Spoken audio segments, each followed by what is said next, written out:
Have MCo Beauty and Skindinavia just duped the Urban Decay All Nighter setting spray and just selling you the same thing for half the price? Yes and absolutely no. We will get to that later in this video, and also to the fact that the new European Union regulations will affect you, even if you're not living in the European Union and not residing there, and especially if you're an indie makeup brand lover, and this is serious. But let's start with some more light-hearted makeup news first, the new makeup releases. First of all, the Nomad Cosmetics has launched the new Outback Adventure collection, which is Australia themed, and with this new release, as well as with the other things on the Nomad Cosmetics website, you can use my code THEMIRRORBEAUTY to get 10% off. And you probably have already seen my video on this topic, but I only have the palette. I did 3 looks with the palette, including a lip look, but also 2 eye looks. The palette is absolutely gorgeous. It's actually more colorful than it seems in my opinion, because all those shimmers are very, very colorful, but you do have neutral mattes as well. As I have said in my first video, if you are someone who loves neutral and near-neutral looks, but also loves color, I think you will absolutely love this palette. Or if you love something with like a pop of color, but also if you're a color lover like my rainbow self, you can definitely still use it. And they have also launched 2 blush palettes. I really love the purple one. I think it's so cute. And they have launched 4 liquid lipsticks, which unfortunately I don't have. Like, I am dying to have them. I hope I get to try the Nomad formula one day, because their palette quality, the eyeshadow quality, is absolutely gorgeous. So I'm sure they did their best to launch the best liquid lipsticks, and I'm really curious to see what they have made. The colors are not exactly my jam, although I do like that lighter pink. And actually that mauve is kind of cool. Basically, I can't say I dislike any of those colors, but also, of course, my favorites are like purple and bright pink and blue and green. Maybe for Halloween, Nomad Cosmetics? What do you think? And the next launch that is super colorful and that you think is so fun is the Adept Cosmetics Back to the 80s palette. And as you can see, the palette cover, Back to the 80s, is written in the font like Back to the Future movie. And this is one of my favorite movies in the world. I absolutely adore it. And the palette is really so 80s. As an 80s girl myself, I approve.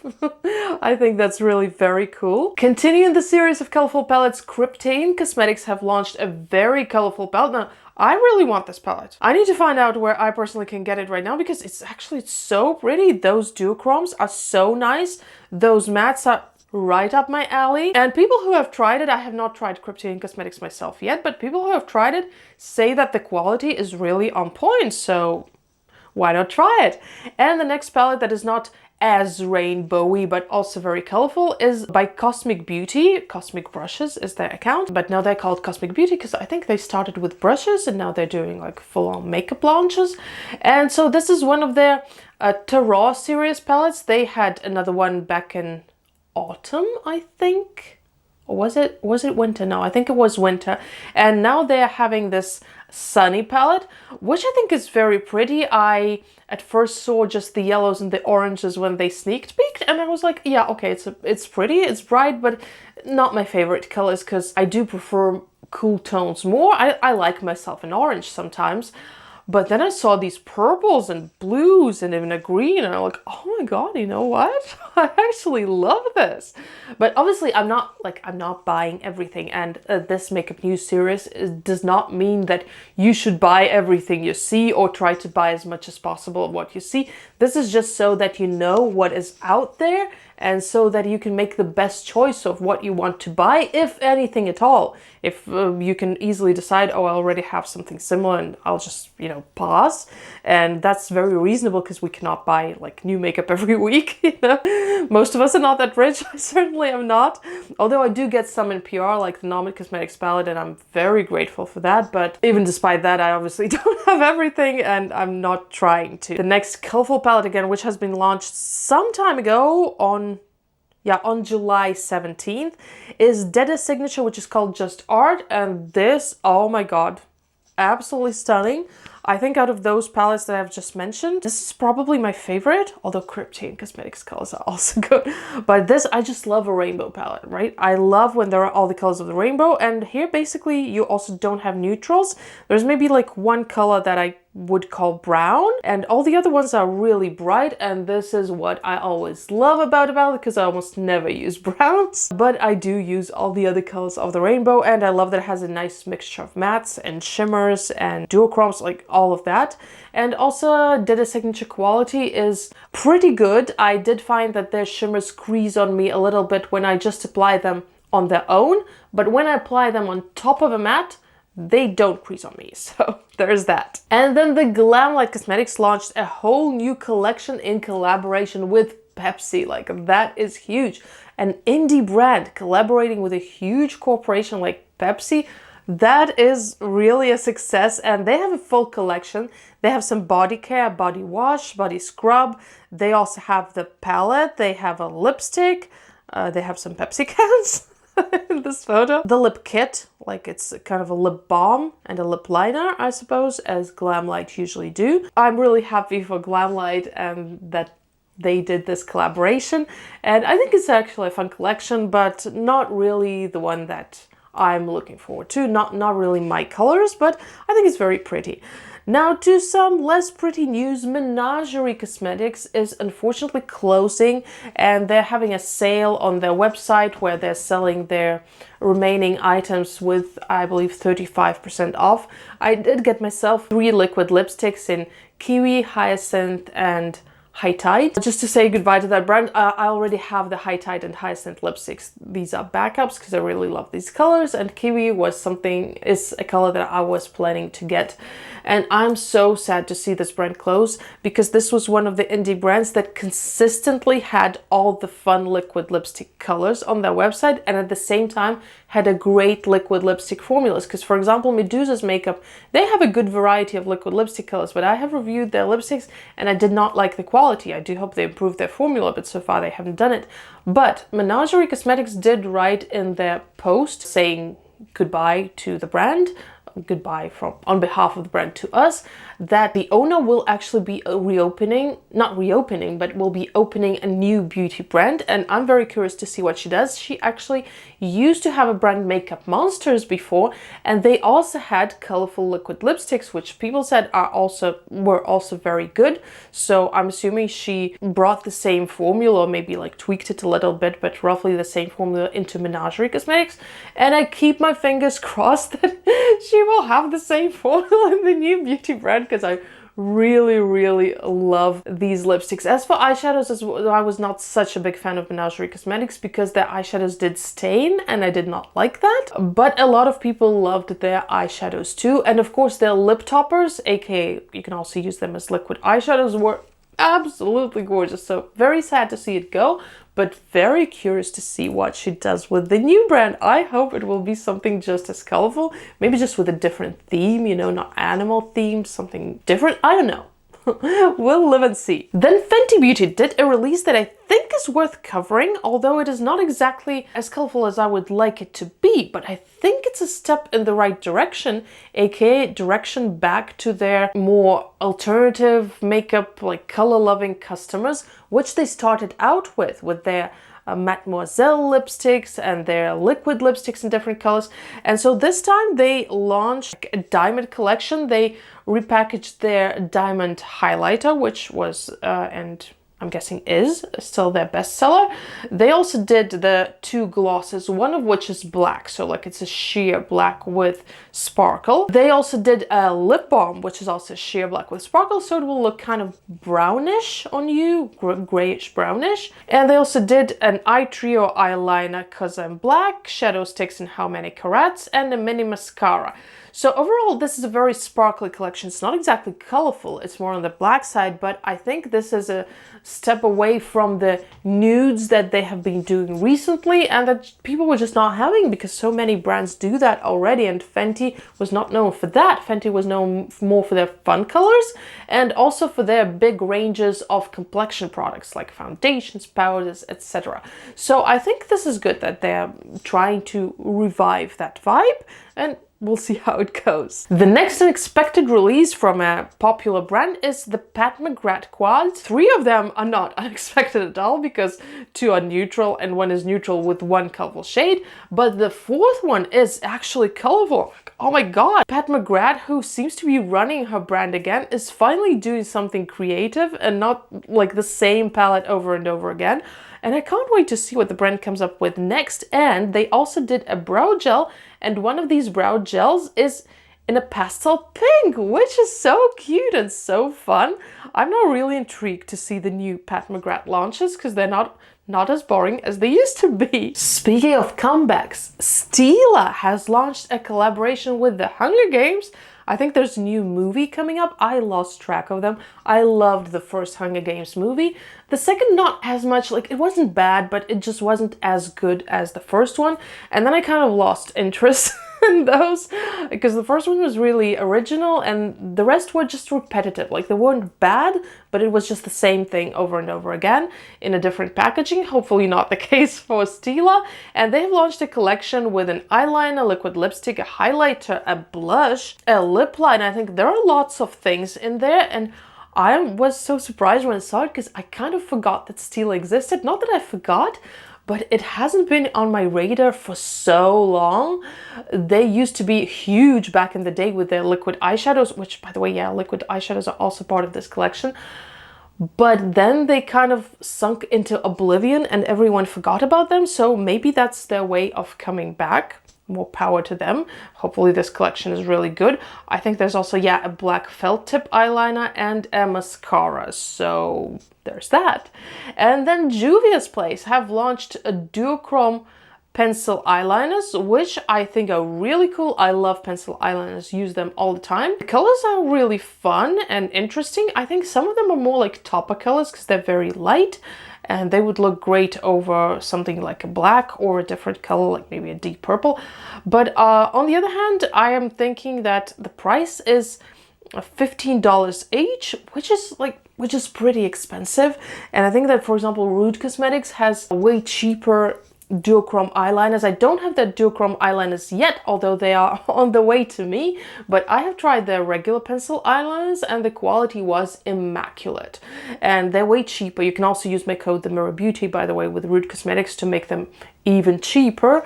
So I'm not discouraging you from buying Juvia's Place by any means, just saying that I think there is a cheaper alternative. But if you want to try Juvia's Place, let me know how it goes, because I'm really curious about how they perform. An indie brand that is doing an absolutely lovely release, Summerween themed, is Touch of Glam Beauty, and they specialize on doing holochrome eyeshadows, which are so beautiful. They're so sparkly. They're insanely sparkly, and they have the darkness and the light parts of this Summerween collection, which is launching on the 13th of August.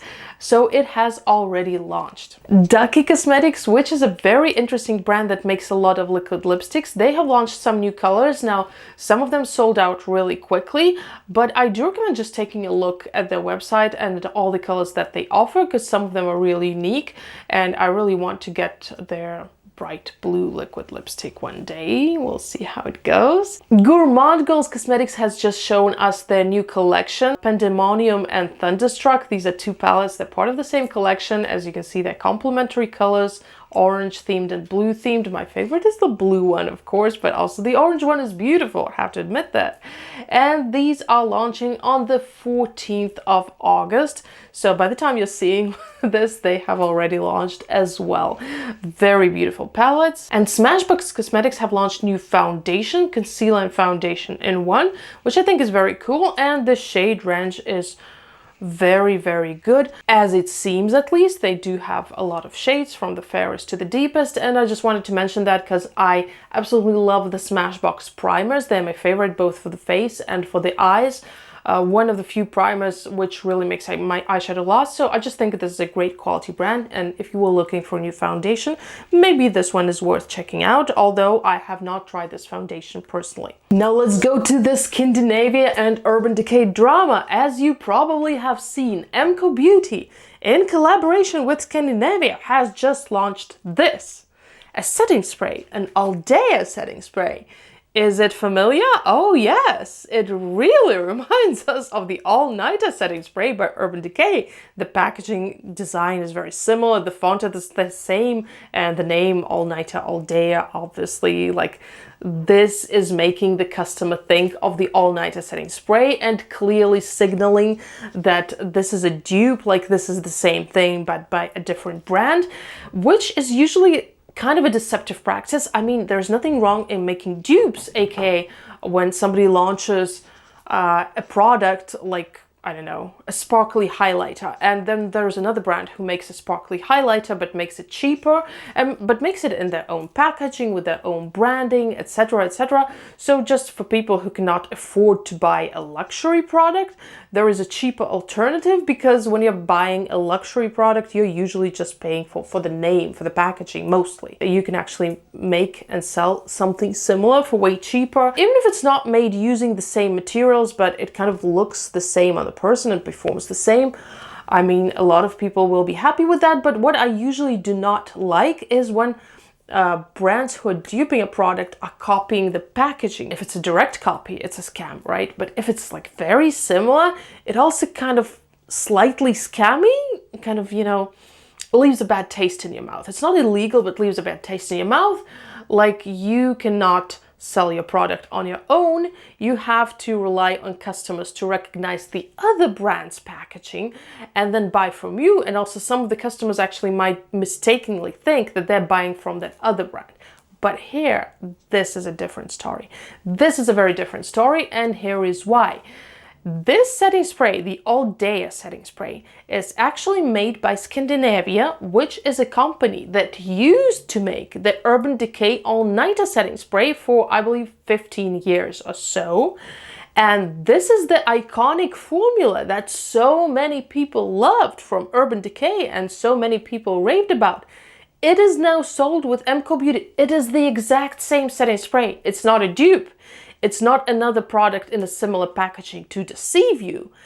It is actually a product in similar packaging, yes, to make you think of Urban Decay, but because it is actually the same product. Now you might say, well, it's still dishonest. They're still, you know, trying to ride Urban Decay's wave of fame, and this is just not honest.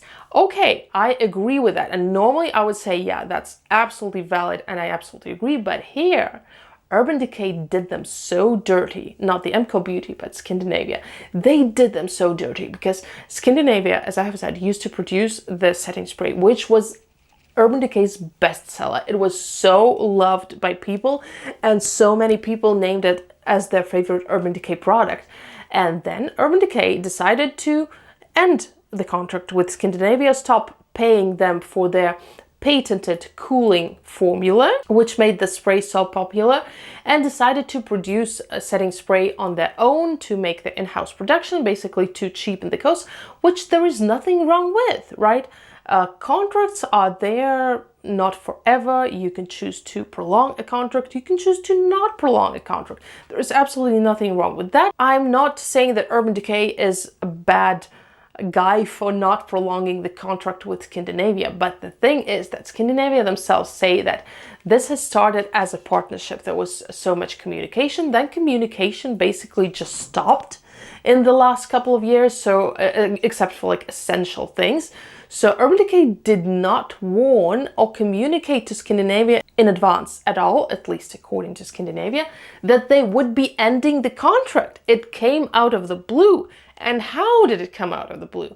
It came out of the blue because Urban Decay started posting on their gram, basically ditching their setting spray, publishing the worst reviews that it ever had, and any product, sorry, the microphone, and any product that is that popular, of course it's going to have negative reviews too, because, you know, like, thousands of people left reviews. Not everybody likes the product. That's true for any product. They published the worst comments about the setting spray, made it seem, you know, how actually people hated that setting spray, and said something like, we listened. You said, we listened, and we are reformulating the setting spray. At Urban Decay, we believe in always pushing the limits of our products to give you the best makeup results possible. You asked for changes. No one asked for that. No one asked for that, except for those few comments, which are like less than 1% of the comments.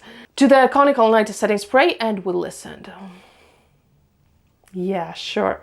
Longer lasting, finer, more breathable mist, new fragrance, all of those and much more. Now, there's nothing wrong with promoting your newly reformulated product, but there is something wrong with basically pouring a bunch of crap on the people who used to make, on the company who made the setting spray for you for 15 years without even giving them a warning. And they made it great, so people actually loved that. So they basically not only stopped the relationship with Skindinavia, but tried to ditch their setting spray so that people wouldn't go to the Skindinavia website, even the few people who knew it was actually made by Skindinavia, and wouldn't buy that setting spray, but would buy the new Urban Decay one instead. They talked badly about the setting spray. They didn't communicate anything to Skindinavia. They talked badly about them. And on top of that, of course, very few people knew that the All Nighter setting spray by Urban Decay was not actually made by Urban Decay, but was made by Skindinavia. So you can say, well, Skindinavia could just keep selling the setting spray on their own website. And they did. But not many people knew about that. And not many people just like Googling maybe setting spray online and seeing a bottle of Skindinavia setting spray would even have thought that this is the same spray that the Urban Decay used to have. And now they do, seeing the MCo Beauty one. So is it, you know, deceptive, kind of deceptive marketing in terms of making the packaging too similar? I believe yes, but also I believe this is justified in this case because Urban Decay did them so dirty and they're kind of doing them dirty back. I'm not mad at them. I'm not saying everybody should do the same thing, and I'm sure you have your own opinions of whether or not it was right of them to do, which, by the way, comment, please, and let me know. But I personally think that in this particular case, this is justified because A, this is the same product that Urban Decay used to have, and B, Urban Decay did them really dirty. And here's what Skindinavia themselves say. We duped ourselves. Here's why we did it. In the next few days, we'll formally announce a new partnership that we're very excited about. Now we know what it is. The new partnership will mean more people and makeup artists can find us where they already shop at a better price. The real original formula. We also hope that shows big corporations and that small brands have a voice too. Maybe it pays forward for the next small business trying to be heard. And I think this is also an important message. So let me know what you think of the situation, and let's move on to the European Union regulations that concern indie brands, because my feed has been looking like that lately. Every indie brand I know in the European Union has been pausing or suspending shipping to the European Union. Why, might you ask? And also, how does this affect you if you are not in the European Union, so they're not suspending shipping to you? I will get to that in a moment. Let me first explain why this is, what is happening. And what is happening is that starting on the 12th of August, the European Union has introduced the new package and package waste regulations, PPWR, which, as you can tell from the name, regulate the packaging and the package waste, which basically require brands to use more sustainable, more recyclable packaging. There is no grace period. It just starts the 12th of August, and companies, the brands, were told about it like a few weeks in advance only, which is very, very little. A lot of indie brands already use recyclable packaging and already use the packaging that is more eco-friendly. But the thing is that they don't just have to prove that they use the correct packaging and like submit a file somewhere, submit some documents. No. Every brand that sells to the EU countries, including the brands that are within the EU and that ship to different countries other than their own, every brand now has to register separately with each of the 27 European Union countries and pay an annual fee from around 300 euros and up to, I think, about 2,000 euros per year just to be able to ship to that country, just to be allowed. So even if they ship like one order there and will make a profit of 15 euros or $15, let's say $15, they will make a profit of $15. They have already paid 2,000 to just be able to make that profit. So as you understand that for small indie brands, this is absolutely devastating, who just ship a few orders per year to each country. These fees are absolutely wild. Whilst to the companies that actually contribute so much to the packaging waste, like Shein, for example, and Temu.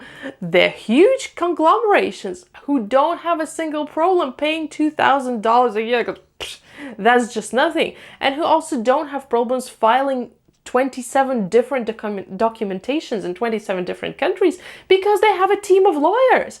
While the indie brands are often like one person operated brand, or they're like maybe 4 or 5 people maximum that are operating this brand, they don't have a team of lawyers to submit 27 different documentations to 27 different countries, probably also in different languages. They don't have the time for that, they don't have the lawyers for that, and most importantly, they don't have the money to pay that annual fee. So the fact that this is the perfect example of, you know, the road to hell being paved with good intentions. Why introduce these regulations and implement the same standards on small and large businesses, which clearly indicates that large businesses will be able to afford these and small businesses won't? So this is actually killing small businesses globally, which is why I'm saying it will affect you even if you're not in the European Union.